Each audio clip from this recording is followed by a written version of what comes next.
So Keir Starmer, usually a big fan of war crimes. Given that the Labour government have been backing Israel to the hilt whilst they have committed such war crimes, they aren't taking as such a lenient approach when it comes to the United States. This is just dropped here, which is that the UK is suspending some intelligence sharing with the United States because they've been extrajudicially executing people off the coast of Venezuela for no fucking reason, claiming that they're drug boats with literally no evidence at all, hence why it's extrajudicial. They have no evidence that this is the case, and they're just bombing random Venezuelan fishermen for no fucking reason. And the UK have decided this is a bad idea, actually. We're not going to share some of our intelligence with you in case you use it to commit war crimes. Which, at the very least, is an improvement from their current position, which is our allies can commit war crimes and all we'll do is sit there wagging our fingers, which is their approach to Israel. But there you go. Let's read on, shall we? The UK is no longer sharing intelligence with the US about suspected drug trafficking vessels in the Caribbean because it does not want to be complicit in US military strikes and believes the attacks are illegal, sources familiar with the matter told CNN. The UK's decision marks a significant break from its closest ally and intelligence sharing partner and underscores the growing skepticism over the legality of US's military campaign around Latin America. For years, the UK, which controls a number of territories in the Caribbean where it bases intelligence assets, has helped the US locate vessels suspected of carrying drugs so the US Coast Guard can interdict them, the sources said. That meant the ships would be stopped, boarded, its crew detained, and drugs seized. The intelligence was typically sent to a joint interagency task force south, a task force station in Florida that includes representatives from a number of partner nations and works to reduce the illicit drug trade. But shortly after the US began launching lethal strikes against the boats in September, however, the UK grew concerned that the US might use intelligence provided by the British to select targets. British officials believe that the US military strikes, which have killed 76 people, violate international law, the sources said. The intelligence pause began over a month ago, they said, which is all true. It is true. These are all illegal strikes. If all they were doing was boarding for inspections to ensure that the intelligence was correct and they knew who they were murdering, perfectly reasonable. Perfectly reasonable. When you start just bombing them with no due process, and that includes not only Venezuelan fishermen, but Trinidadian boats as well, then yes, this is a violation of international law. This is an illegal extrajudicial execution of civilians in lots of cases. And we should not be, in any sense, providing them the information with which to do so. The UN's human rights chief, Volker Turk, said last month that the strikes violate international law and amount to extrajudicial killing. The UK agrees with this assessment, the sources told CNN. Wow, Keir Starmer done something good. John Healey might actually have a spine when it comes to the United States, even if he doesn't have a spine when it comes to Israel. So that's at least a minor step up. This shouldn't be controversial. One would think, right? One would think that not allowing our intelligence to be used to commit war crimes and extrajudicial executions shouldn't be something that we should be debating. I don't think. I don't think it should be a debate in the public realm. But this is not a normal time. Our politicians are not normal people. And the Conservative Party are apoplectic with rage about the idea that we are not providing intelligence for war crimes. So, this was what Priti Patel said about this. The US is our closest ally and our key military intelligence and security services partner. It's outrageous that Labour lefty lawyers are undermining our partnership and compromising our ability to tackle drug trafficking. Labour are a threat to our security. It's not lefty lawyers, Priti Patel. It's Volker Turk who's saying that these are war crimes. And we shouldn't be enabling war crimes. I don't know why that this is somehow controversial. Suella Braverman, noted monster, also agrees with Priti Patel. As I have been saying for months, the special relationship is dead. Good, I hope it is. It's not dead because we're, in every other sense, bending over for Trump, but whatever. I wish it was dead. It was killed by Keir Starmer and his lefty lawyer mates, who live in a fantasy world detached from the rest of us. Note, the fantasy world is the one you live, Sweller, where war crimes are okay, but then again, as both you and Priti Patel are committed ultra-Zionists, I'm not surprised that you think war crimes are good. They hate strong leadership and decisiveness. That's not what war crimes is, by the way. Strong leadership and decisiveness is not when you murder people extrajudicially. Just a thought, You can always rely on this hopeless government to be on the wrong side of history. I mean, the opposite is true of you are the ones on the wrong side of history here by thinking that war crimes are okay. And it's worth pointing out too that people like Patel, people like Suella Braverman, are the ones who are really, really keen on us to not be a part of the European Convention on Human Rights, because they don't believe in universal human rights, because they are conservatives. They don't believe in a universal rights system. They don't believe that laws should be applied universally or that there should be universal expectations. They believe that they and their friends and people who they support and their side of any kind of conflict should be prioritized over anyone who disagrees with them. What is conservatism, chat? Say it with me. It's that there should be in-groups which the law protects but does not bind, and out-groups which the law binds but does not protect. That is conservatism. That's what conservatism has always been, and that's what's happening here. America is on our side. They're on our team.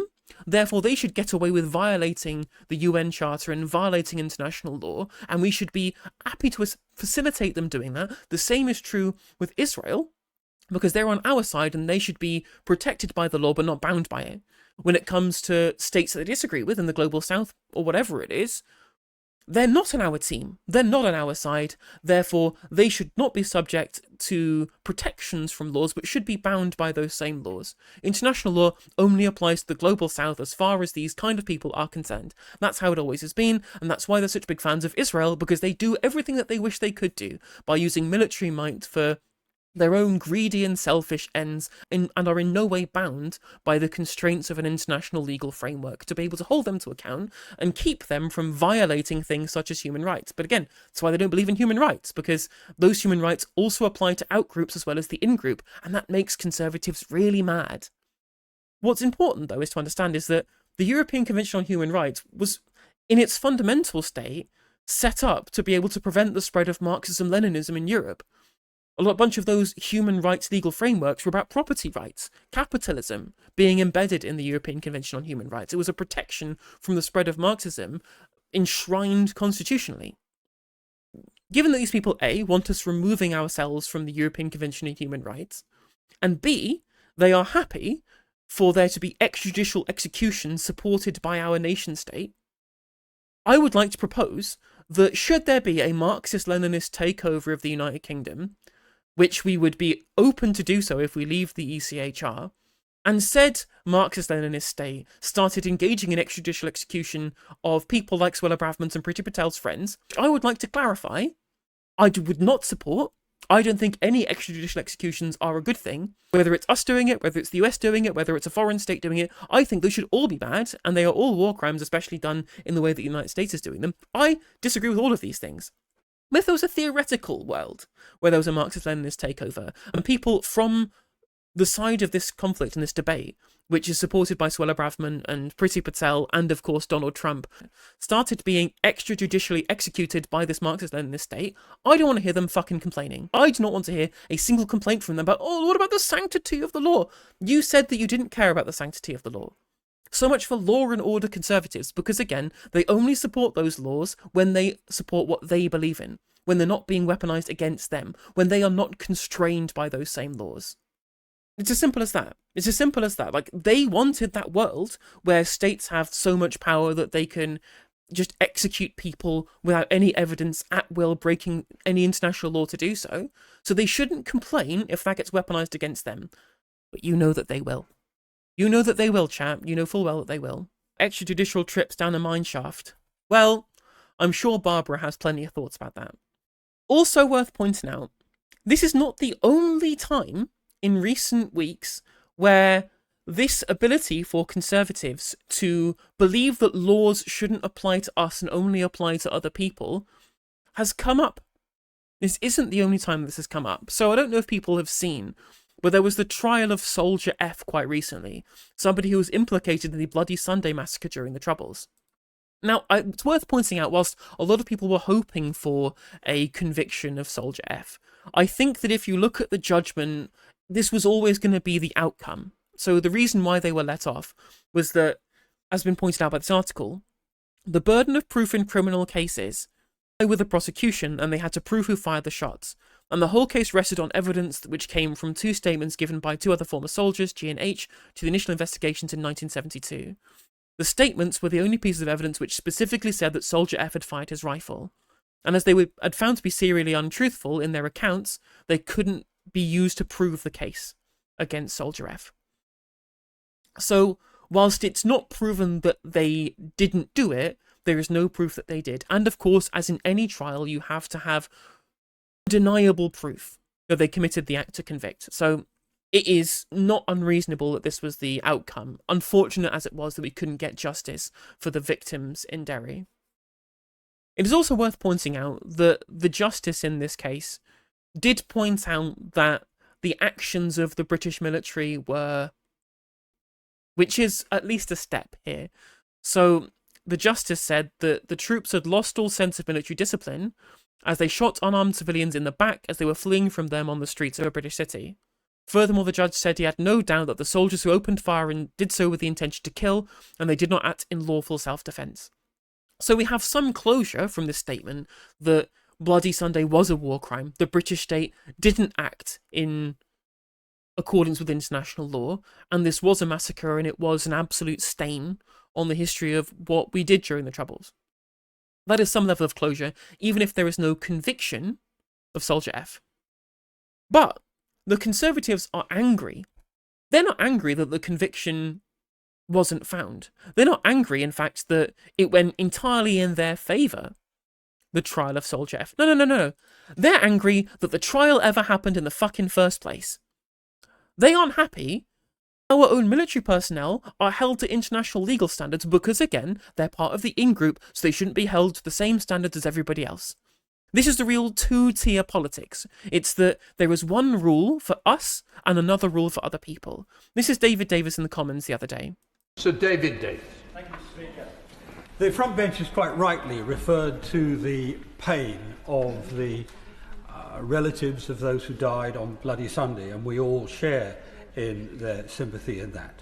But nothing justifies the persecution of innocent people, innocent veterans in particular. The judge in the trial said the evidence presented by the Crown falls well short of the high standard of proof required in criminal cases. Well short. Yet, nevertheless, in 2 weeks' time there'll be another case of another soldier from 53 years ago, which has already been reviewed for 4 years by the DPP and ruled as no case to answer. Despite that, which there's no evidence whatsoever since then, that man is being put through misery and persecution now. A 78-year-old man sitting in anxiety in his home, waiting for prosecution for a case that should never be brought. Does the Secretary of State not recognise that this is injustice? Injustice wrapped up however he likes it, it's injustice. And his legislation will mean many more such cases will occur. Well, I would say to the right honourable gentleman that the legislation that the government has put before the House will make no change at all to the basis on which decisions about any potential prosecutions are made. None. Indeed, that system will remain as it has done right the way through the course of the Troubles and in the 27.5 years since. They took, it is the case. Decisions about prosecutions are taken independently by prosecutors. And it is not for us, to gainsay the decisions that those prosecutors take, because it is the absolute bedrock of our independent judicial system. Injustices against our brave veterans who served with heroism, skill and honour during the Troubles, and the IRA and their sympathisers have weaponised our justice system against our veterans. I'm sorry. Just because you are a veteran of the country that you're a citizen of, David, does not mean that you don't get scrutiny from the justice system. It's genuinely insane the level to which these people think that some people should not be held to other standards, again, because they're on the side that they support. It's why they support Israel, it's why they support the United States, and it's why they supported us during the Troubles. It's as simple as that. As simple as that. But again, it's because they believe there's one rule for them and one rule for everybody else. It's the same reason why they get up to things that aren't scrutinised in the same fashion in terms of the politicians. Look at lockdown, for example. It's the same reason why there's one rule for the upper classes in this country rather than the working classes in this country. And it's the same rule for the establishment and against the regular people of this country as well. There's always a two-tier society that we live in. But it's a two-tier society based upon class, and it's a two-tier society based upon the ideology of conservatism. where people who adhere to their principles and their beliefs are treated better than everybody else, and that the people who they support can get away from being held to account under the legal system, and they will admonish people who try to hold their side to account as being lefty lawyers. There is only one side weaponizing the justice system here, and it's the Conservatives, because again, they don't view the justice system as a universal mechanism of holding people to account. They want it to defend them, but attack their enemies and nothing else. Hey there, if you enjoyed the video, make sure that you like and leave a comment. That helps the video out in the algorithm. If you subscribe and ring the bell, it'll let you know when I go live. I stream every day on YouTube and Twitch. You can also follow all of my socials down in the description. And if you want to support me in a more financial manner, there's a join button for memberships. It's just 99p to be a member on YouTube, as well as a Patreon, and there's some merch there as well. And hopefully I'll catch you on the next video. Take care.